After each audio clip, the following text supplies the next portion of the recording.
নীলফামারী জেলা শহরের চৌরঙ্গি মোড়।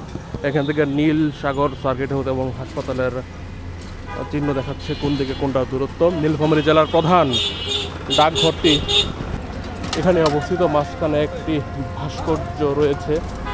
জায়গাটি মূলত চৌরঙ্গি। উত্তর দিকে যাবো, সেদিকে ডুমারের দিকে যাব।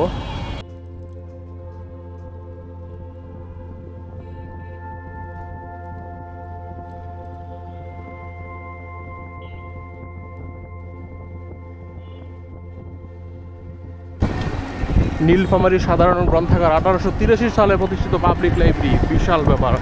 এখানে এই জেলার প্রধান শহীদ মিনার,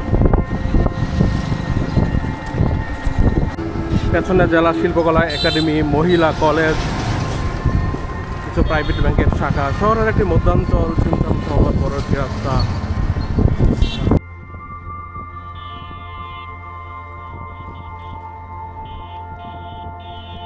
নীলফামারী কেন্দ্রীয় বড় মসজিদ, সুন্দর কারুকার্য করা মসজিদ।